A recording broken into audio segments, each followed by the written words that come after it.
오늘 새벽에는 저희가 이 삼손 이야기를 통해서 함께 은혜를 나누기를 원합니다.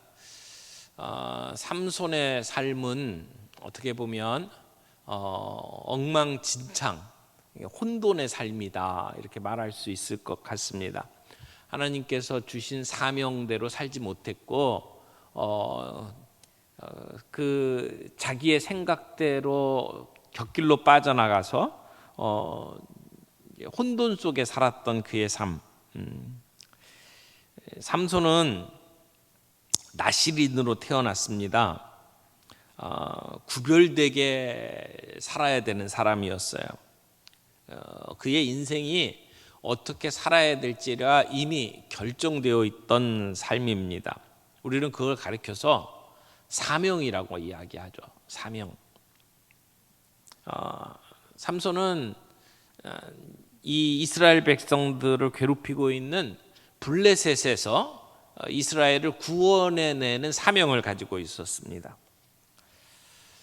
우리도 사명이 있죠. 우리 각자에게 주시는 사명이 있습니다. 삼손처럼 어떤 민족을 구해내는 아주 거창한 대단한 사명을 가지고 태어난 사람도 있습니다마는 어떤 사람들에게는 그렇게 대단한 것이 아닐 수도 있습니다. 하나님이 우리를 향해 가지고 있는 사명은 각자에게 있다는 겁니다. 특별하건 특별하지 않건 중요한 것은 우리가 사명을 가지고 그 사명대로 살아가느냐라고 하는 것이죠.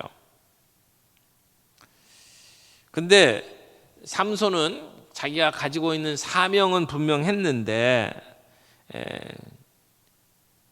사명대로 살지를 못했습니다. 그래서 엉뚱한 일에 자기의 그 힘을, 능력을 허비하게 됩니다. 삼손이 이스라엘의 사사로 통치한 해가 여기 20년이라고 이야기를 하는데, 하나님은 그 기간 동안 삼손에게 필요한 모든 힘을 다 주었습니다. 안 되는 일이 없었습니다. 그런데 삼손은 늘 자기 자신과의 싸움에서 졌습니다. 초자연적인 힘을 가지고 살았지만, 그러나 하나님이 주신 그 힘을 엉뚱한 곳에 사용했습니다. 허송세월했습니다. 그래서 그의 삶은 한마디로 혼돈, 엉망진창이라고 말할 수 있을 겁니다. 오늘 우리의 삶 속에 종종 우리가 사명을 잃어버리고 어디로 가야 될지 모르는 혼돈 속에 거하고 있다면, 오늘 삼손을 통해서 우리가 영적인 중요한 원리를 다시 한번 살펴봐야 된다고 생각을 합니다.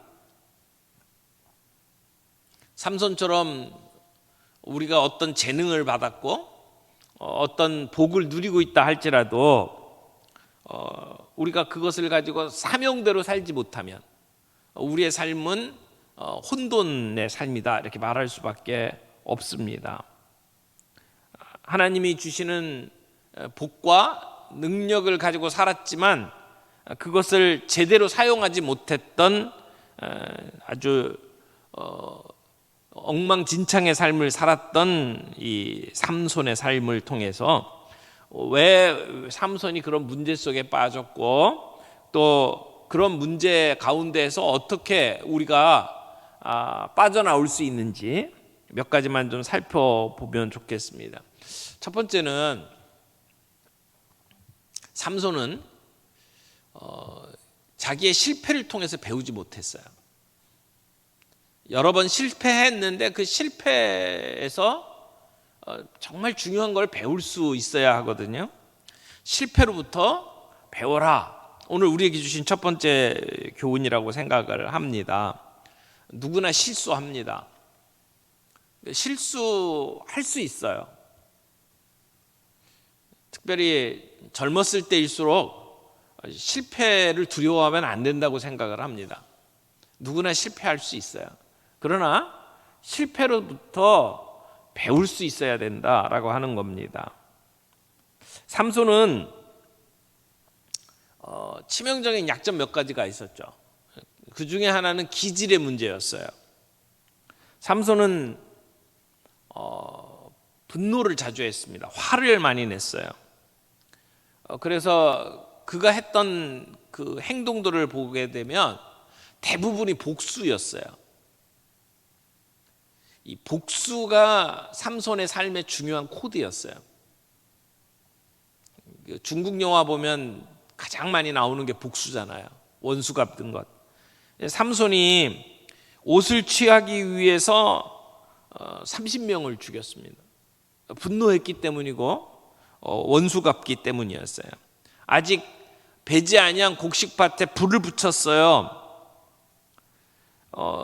자기를 좋아하지 아니하는 사람들에게 너희가 이같이 했은즉 내가 원수를 갚은 후에 말할 거다, 이렇게 이야기를 하잖아요. 그러니까 그들이 행한 대로 나도 행했다, 복수의 심정으로 사람들을 죽이죠. 그래서 죽인 사람이 1000명이고, 그래서 또 많은 사람들을 죽이고, 그것을 보면 삼손의 생애는 분노와 복수로 점철됐다, 이렇게 이야기를 할 수 있어요. 근데 삼손은 그렇게 여러 번 실수하면서도 그 자신의 실수에서 배운 것이 없어요. 한 번도 자신을 절제해 본 적이 없어요. 잘못을 통해서 배우기를 거절한 거죠. 그래서 분노하고 또 분노하고. 삼손의 또 하나 약점이 있다면 육체의 정욕이었어요. 무절제한 육체의 정욕. 신체적으로는 아주 감당할 수 없는 무적의 사람이었지만 그는 도덕적으로는 약한 사람이었어요. 자기의 육신의 정욕을 절제해 본 적이 없는 사람. 느끼면, 어떤 생각이 들면 그냥 저지르는 사람이었습니다. 결국은 그것이 삼손을 무너지게 만들었죠. 여기 사사기 14장 1절에 보면 그의 정욕을 이렇게 얘기합니다. 삼손이 딥나에 내려가서 거기 블레셋 사람의 딸들 중에 한 여자를 보고, 여기 봤다라고 이야기하죠. 한 여자를 봤다. 여기에 나오는 한 여자는 창녀 또는 기생, 이렇게 말할 수 있어요. 그런데 보고 안목의 정욕에 빠진 겁니다. 그래서 죄의 늪에 헤매이는 그러한 삼손의 모습을 보죠. 삼손은 특히 시각적인 유혹에 취약했습니다. 그래서 그 딥나의 여인에게 빠지고, 그리고 오늘 본문에 나오는 여인 들릴라도 마찬가지죠. 그 여인을 사랑했다라고 이야기를 합니다. 유혹은 우리 곁에 늘 있어요. 아주 가까이 있습니다. 셰익스피어가 유혹을 이렇게 얘기했어요. 내 팔꿈치에 있는 마귀, 이렇게 표현했어요. 내 팔꿈치에 있는 마귀. 팔꿈치에 있대요. 굉장히 가까운 곳에 있다, 이렇게 이야기를 합니다. 유혹은 항상 우리 곁에 있다는 얘기예요. 여러분, 우리에게 얼마나 그 많은 유혹이 있습니까? 그건 일반 평신도들에게만 있는 게 아니고 교회의 중요한 직책을 맡고 있는 장로들이나 목사에게도 동일하게 있습니다. 조금만 정신을 안 차리면 언제 어디로 끌려갈지를 몰라요. 유혹이라고 하는 것은 내 팔꿈치에 있어요. 그런 세상에 우리가 살아가고 있어요. 그런데 우리는 이번 한 번쯤은 괜찮겠지라고 하는 생각을 가지고 종종 죄와 타협하곤 합니다. 마치 삼손이 지금 하고 있는 그 삶의 모습은, 저기에 뜨거운 불이 있는데 저 불에 가까이 가면 어느 정도나 뜨거울까? 어느 정도까지 가까이 가면 불에 댈까? 저 절벽 끝에 내가 어디까지 가면 떨어질 수 있을까? 이걸 시험하면서 살아가는 사람하고 똑같아요. 그래서 이 딥나의 여인과 게임을 하고 그리고 들릴라와 게임을 하는 거예요. 자기가 망할 수 있는데도 불구하고 그걸 그냥 기회를 열어놓고 계속 상대를 하고 있는 모습을 보는 겁니다. 그래서 들릴라를 가지고 게임을 하다가 시험에 든 거죠. 결국은 뜨거운 불에 대고 만 겁니다.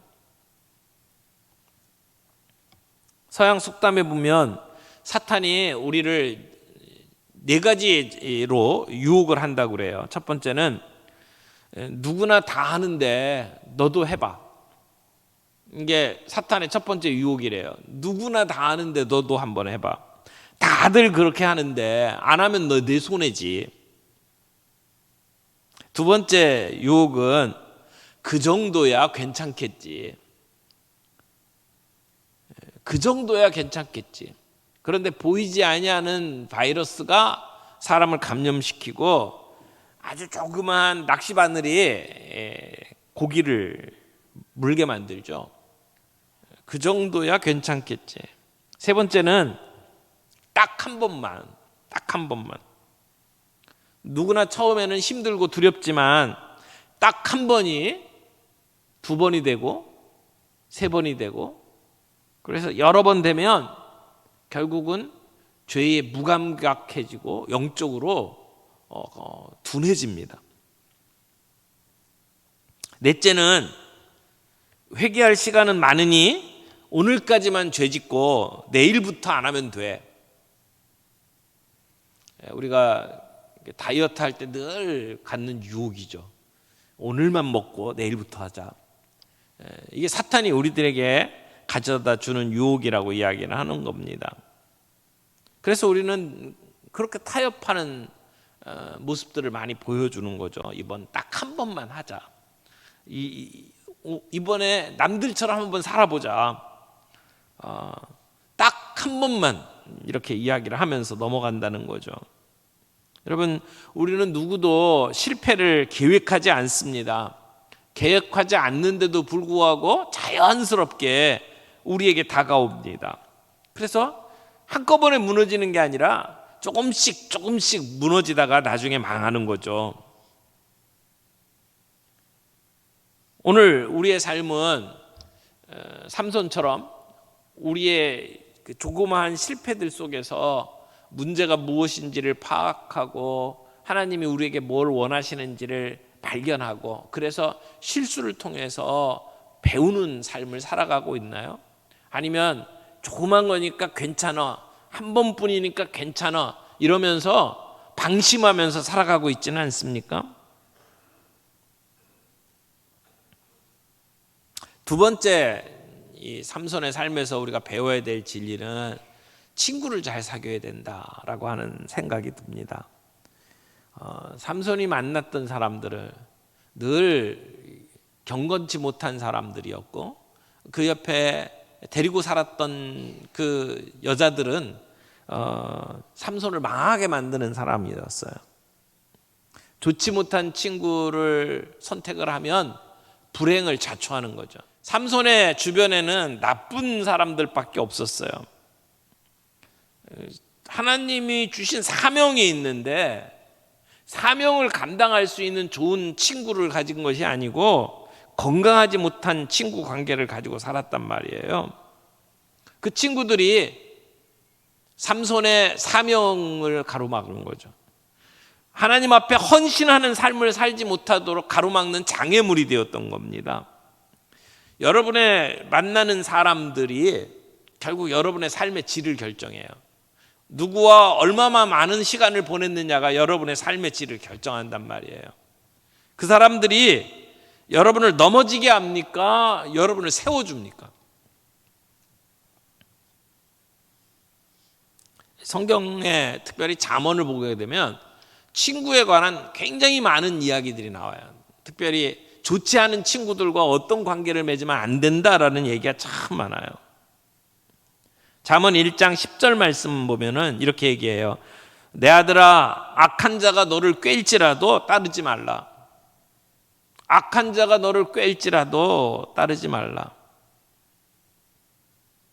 나는 어떤 사람들을 만나고 있나요? 내가 만나는 사람들이 나를 넘어지게 하는 자입니까? 나를 세워주는 사람입니까?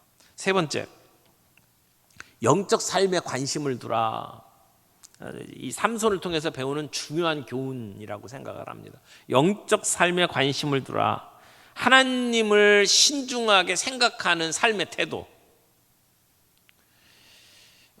하나님을 생각하지 않으면서 살아가는 삶은 우리를 불행하게 만든다는 겁니다. 삼손은요, 늘 그냥 사람들과 부딪히면서 싸우면서 살았어요. 자기 자신을 위해서 살았어요. 이기적인 삶을 살았어요. 내게 어떤 욕망이 생기면 그걸 쟁취하는 삶을 살았죠. 기분에 좋으면 그걸 저지르는 것이 그 사람의 삶의 모토였어요. 그래서 삼손의 삶은 무절제한 삶일 수밖에 없었죠. 여러분, 삼손이 영적인 것을 생각하지 않았다라고 하는 가장 대표적인 증거가 뭐냐면, 삼손은 평생 기도하지를 않았어요. 마지막 죽을 때 딱 한 번 기도했어요. 삼손의 삶을 보세요. 기도한 적이 없어요. 물론 삼손이 15장, 사사기 15장에 목이 말랐을 때에 기도하는 것처럼 보이는 장면이 나오는데, 그것도 엄밀히 따지면 기도가 아니에요. 그냥 푸념에 가까운 이야기예요. 그는 자기가 원하는 것 뭐든지 할 수 있는 사람이었기 때문에 기도할 필요가 없었어요. 만약 그가 하나님 앞에 기도했다면 그 많은 혼돈의 삶에서 그는 빠져나올 수 있는 길을 찾았을 거예요. 모든 것이 막다른 골목에 다다랐을 때, 진퇴양난이라고 그러죠. 어떻게 할 수 없는 그 마지막 순간에 결국 삼손은 기도했죠. 신앙생활하면서 많은 사람들이 내가 언제든지 필요할 때 하나님을 부르면 하나님이 나에게 응답할 거라고 하는 잘못된 착각을 하면서 살아갑니다. 그래서 일이 잘 풀릴 때, 내가 할 수 있는 힘이 있을 때는 하나님을 찾지 않다가 정말 막다른 골목에 다다랐을 때, 내가 할 수 없다라고 하는 절망 속에 빠졌을 때에야 하나님을 찾는 경향이 있어요. 삼손은 그런 사람의 대표적인 모습을 보여줍니다. 모든 것이 다 끝났을 때, 원수의 나라에 포로로 끌려갔어요. 두 눈이 뽑혔어요.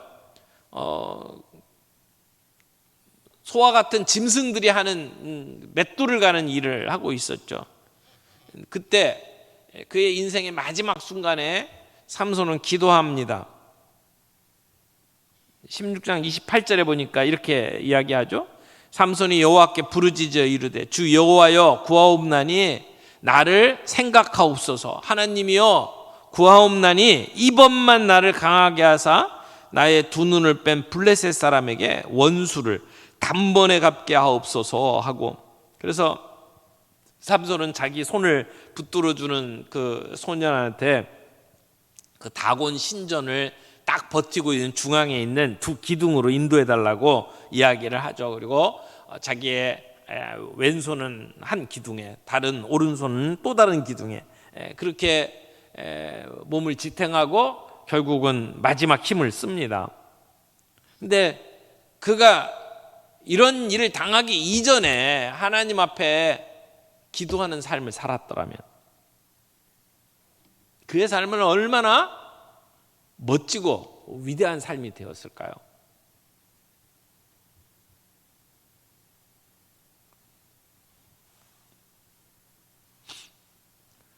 삼손의 이야기가 여기서 끝나면 정말 비극적인 이야기가 되죠. 그러나 여기서 우리가 발견할 수 있는 하나님의 모습, 하나님은 절대 포기하지 않으시는 하나님이라는 거죠. 하나님이 그 모든 것을 다 엉망으로 만들어버린 삼손을 다시 사용하시기 위해서 어떤 일을 하십니까? 22절 보세요. 22절에 보면 그의 머리털이 밀린 후에 다시 자라기 시작하니라. 그가 하나님의 사명을 다 말아먹고 그리고 혼돈의 삶을 살았는데도 하나님은 다시 그에게 기회를 주시는 겁니다. 두 번째 기회를 주시는 겁니다. 그래서 마지막 순간이라도 그의 삶의 위대한 장식을 할 수 있도록 만들어 주신 거죠. 삼손에게 다시 힘이 생겼다라고 하는 것은 다시 하나님과의 관계가 회복됐다라고 하는 것을 의미합니다. 하나님은 삼손을 버리지 않으셨어요.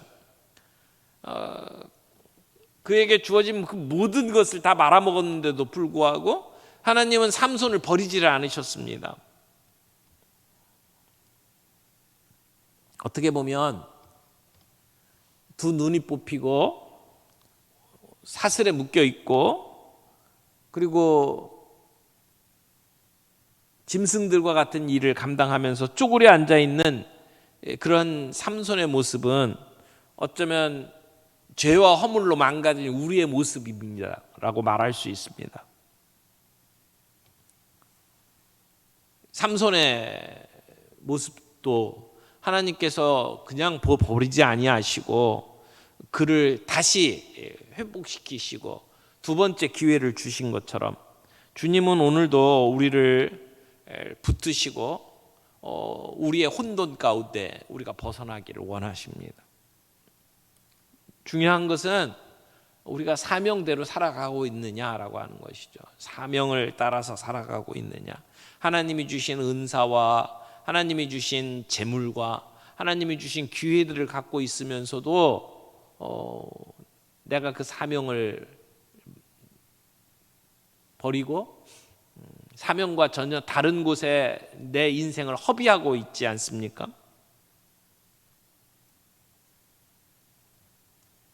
우리 가운데 가장 문제가 되는 사람은 힘은 있는데 사명을 잊어버린 사람 아닐까 싶어요. 힘은 있는데 사명을 잊어버린 사람. 은사는 많은데 능력은 있는데 내게 주어진 사명이 무엇인지를 모르는 사람. 삼손은 죽기 전에 마지막으로 자기 사명을 붙잡았습니다. 그 사명을 붙잡고 자기에게 주어진 힘을 민족을 위해서 사용을 했더라면, 하나님의 백성을 위해서 사용을 했더라면 얼마나 멋있었을까요? 근데 결국은 마지막에 사명을 붙잡고 그리고 그가 살아생전에 죽였던 블레셋 사람보다 더 많은 숫자를 마지막 순간에 죽이고 그리고 자기 백성을 구원해내는 일을 하잖아요. 오늘 우리들의 삶 속에 종종 이렇게 혼돈이 일어나고